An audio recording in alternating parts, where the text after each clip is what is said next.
আসসালামু আলাইকুম বন্ধুরা আজকে একটি চায়না সিআরটি টেলিভিশনের সার্কিট নিয়ে আসলাম। তো এই সার্কিটটির প্রবলেম হচ্ছে লো ভোল্টেজ। দেখুন ভোল্টেজগুলো দেখাচ্ছি একের পর এক, তাহলে বুঝতে পারবেন। তো লাইনটি দিয়ে নিচ্ছি, দেখুন বন্ধুরা, এই যে লাইনটি দিয়ে নিলাম, দেখুন একদম লো ভোল্টেজ, দেখুন 47 ভোল্ট। এই দেখুন আমরা বি প্লাস ভোল্টেজ 110-এর পরিবর্তে 47 ভোল্ট পাচ্ছি। তো আমরা ফ্লাইব্যাগের কালেকশনটি ডিসকানেক্ট করে নেব, কারণ ফ্লাইব্যাগ শর্ট হলেও এরকম হয়, পিএফ শর্ট হলেও এরকম হয়। তো যার কারণের জন্য দেখুন এখন ভোল্টেজটি মেজারমেন্ট করে দেখাবো, একই অবস্থা, কোনো পরিবর্তন নেই। তো সেই ক্ষেত্রে আমাদের যে কাজগুলো করণীয় সেই কাজগুলো করব। এই যে দেখুন ফিল্টার ক্যাপাসিটারে কিন্তু একদম 260 ভোল্ট আছে, 120 কে রেজিস্ট্যান্স, 10-15 ট্রানজিস্টারে ওখানে পাবো 10 থেকে 12 ভোল্ট, 10 থেকে 12 ভোল্ট এখানে পাবো। অথচ এখানে কিন্তু ভোল্টেজ নেই বন্ধুরা, দেখতেই পারছেন। তো আমাদের এখানে কিন্তু ভোল্টেজ পাচ্ছি না, এখানে ভোল্টেজ আছে, এখানে কিন্তু পাচ্ছি না বন্ধুরা। তো এই সমস্যাটা কোথার থেকে হয় দেখুন, স্টেপ বাই স্টেপ কাজ করে আপনাদেরকে দেখাবো। আর আমার এই ভিডিওটি ভালো লাগলে চ্যানেলটি সাবস্ক্রাইব করে সাথেই থাকবেন নতুন নতুন ভিডিও পাওয়ার জন্য। তো আমরা একের পর এক ট্রানজিস্টারগুলো দেখব, 10-15 ট্রানজিস্টারের কী অবস্থা। তো মাপে কিন্তু অ্যাকুরেট আছে, এখানে ভেরিয়েবলও ঠিক আছে। 18-15 ট্রানজিস্টার দেখব, উল্টা সাইডে মেপে দেখছি, উল্টা সাইডে ঠিক আছে। তো আমরা এখন পারফেক্টভাবে মাপবো আর কি।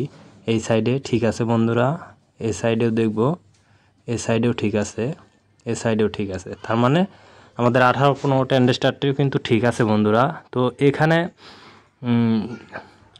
আর যে কাজগুলো আছে, তো আমাদের কিছু রেজিস্ট্যান্স আছে, এইগুলো দেখব। হ্যাঁ ঠিক আছে, এখানে কিছু ডায়োড আছে, ডায়োডগুলোও দেখব বন্ধুরা। তো এই যে দেখুন এখানে রেজিস্ট্যান্স, এটা কিন্তু ডায়োড শর্ট নেই। তো আপনারা এইসব সাইডে অবশ্যই আগেই ঘাটাঘাটি করে নেবেন। তো এটা রেজিস্ট্যান্স, এইটার জন্য কিন্তু লো ভোল্ট হয়। তো এটাও কিন্তু ঠিক আছে, 3807 দেখব। হ্যাঁ এটাও কিন্তু ঠিক আছে মাপে। তো যে কাজটি করণীয় এখানে এই রেজিস্ট্যান্সটিও কিন্তু মাপলাম, তো সবই ঠিক আছে। দেখুন এটাও ঠিক আছে, ওকে আছে। তো আমাদের এখানে যে 10-15 ট্রানজিস্টার এটাও ঠিক আছে। তো তার পরেও কিন্তু যেহেতু 120 কে রেজিস্ট্যান্স দিয়ে আমাদের 10 থেকে 12 ভোল্ট এটা পাচ্ছি না, কেননা ওইটা 10-15 ট্রানজিস্টারে যায়, যার কারণের জন্য আমরা সন্দেহটা করছি এই 10-15 ট্রানজিস্টারটি ডিস্টার্ব আছে। তো আমরা এটা চেঞ্জ করে নেব বন্ধুরা, মাপামাপির কিছু নেই, চেঞ্জ করে নিচ্ছি। দেখুন 10-15 ট্রানজিস্টারটি।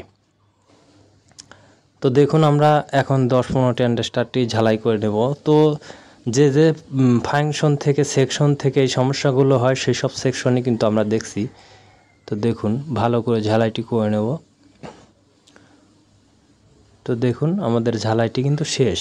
তো এখন ভোল্টেজটি মেজারমেন্ট করে দেখব কি অবস্থা, এখানে 10 থেকে 12 ভোল্ট এসেছে কি না 120 কে রেজিস্ট্যান্স দিয়ে। তো বন্ধুরা এখনও কিন্তু আমরা সেই ভোল্টেজটা পাচ্ছি না, দেখুন। তাহলে আমাদের এখানে আরও প্রবলেম আছে। তো আমরা প্রবলেমগুলো দেখছি, রেজিস্ট্যান্স ডায়োডগুলো এখন ভালো করে মেপে আবার মেজারমেন্ট করে দেখছি সমস্যাটা কোথার থেকে হচ্ছে সেটা আমরা দেখব।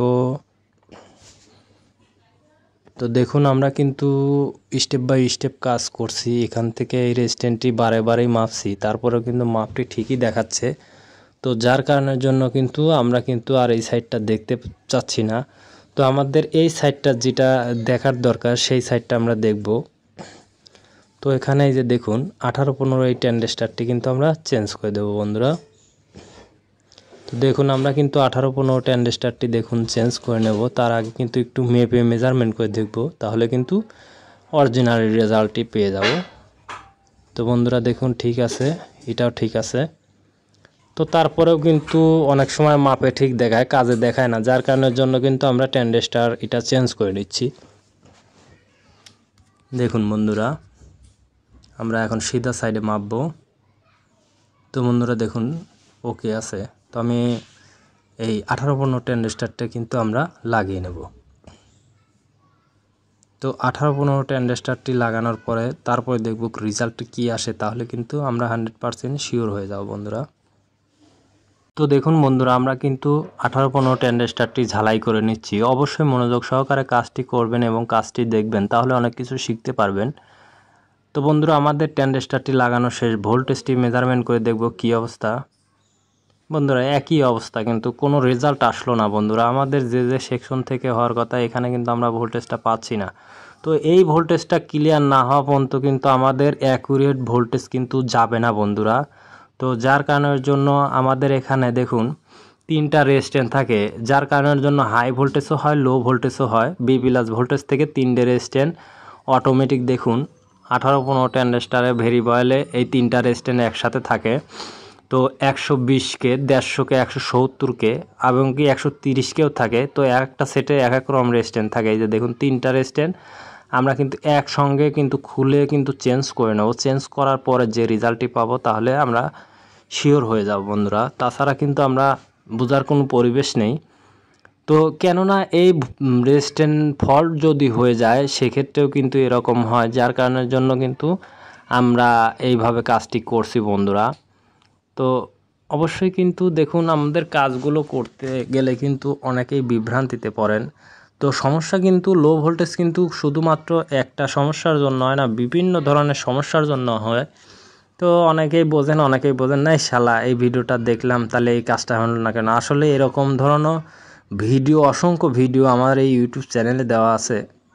লো ভোল্টেজের ভিডিও, হাই ভোল্টেজের ভিডিও, পাওয়ার প্রবলেম। আসলে কিন্তু এক সমস্যার জন্য না, বিভিন্ন সমস্যার জন্য হাজারো রেজিস্ট্যান্স কিন্তু এখানে আছে, যার কারণের জন্য কিন্তু এই সমস্যা হলে এই কারণে এই কাজ হয়। তো অনেকেই মনে করেন যে এই ভিডিওটা দেখলাম হয়তো বা সবগুলো এই একটা সমস্যার জন্যই হতে পারে না। এখানে বিভিন্ন সেকশন আছে এবং কি অনেক ক্ষেত্রে অনেক সময় মানে আমরা ভাবতেই পারি না যে এটার জন্য এটা হয়। তো দেখুন আমরা আবার ভোল্টেজটি মেজারমেন্ট করব, লাগানো শেষ বন্ধুরা। রেজাল্ট কিন্তু একই, কোনো পরিবর্তন পেলাম না। তাহলে সেই ক্ষেত্রে আমাদের যা করণীয়, তো আমাদের আর কোনো কথা বলে লাভ নেই বন্ধুরা। আমরা এক চান্সে যেটা করব সেটা হলো আমাদের সব কিন্তু শেষ, এখানে আর কোনো কিছু বাকি না। আমরা 3807 যে ট্রানজিস্টরটি আছে, তো এই ট্রানজিস্টরটি কিন্তু এক চান্সে খুলে ফেলবো। যদিও বা এটার জন্য এই সমস্যা হতেই পারে। দেখুন আমরা কিন্তু এই যে 3807 একটি ট্রানজিস্টর খুলে আর একটা ট্রানজিস্টর লাগিয়ে নিচ্ছি। আমরা কোনো মাপাঝোঁকা করব না, আমরা একদম লিগেলি লাগিয়ে নেব। তো তারপরে এই রেজাল্টটি আমরা বুঝতে পারবো যে আসলে কি এবং কি আসার বিষয়, না হলে কিন্তু আমরা কোনো কিছু বুঝতে পারবো না বন্ধুরা। তো আমার এই ভিডিওটি ভালো লাগলে চ্যানেলটি সাবস্ক্রাইব করে সাথেই থাকবেন নতুন নতুন ভিডিও পাওয়ার জন্য। তো আমি নিয়মিত ভিডিও দিয়ে থাকি। তো এখন ভোল্টেজটি মেজারমেন্ট করে দেখব, লাগানো শেষ বন্ধুরা। এক চান্সে কিন্তু আমাদের কাজটি হয়ে গেল, হাই ভোল্টেজও হয়ে গেল বন্ধুরা। 180 ভোল্ট এটাও কিন্তু ওকে হয়ে গেল। তো আমাদের যে 120কে রেজিস্ট্যান্সের এখানে 10-15 ট্রানজিস্টর ঢুকবে 10 থেকে 12 ভোল্ট, সেখানে দেখব একদম পারফেক্ট 12 ভোল্ট কিন্তু আমরা পেয়ে গেছি। এই ভোল্টেজটার জন্যই অপেক্ষায় ছিলাম। তো স্ক্রিনে যাব, স্ক্রিনে কী অবস্থা দেখবো বন্ধুরা। সেট ইজ ওকে হয়ে গেছে বন্ধুরা। আমার এই ভিডিওটি ভালো লাগলে চ্যানেলটি সাবস্ক্রাইব করে সাথেই থাকবেন বন্ধুরা। আজকের মতো বিদায় নিচ্ছি, ভালো থাকবেন, আল্লাহ হাফেজ।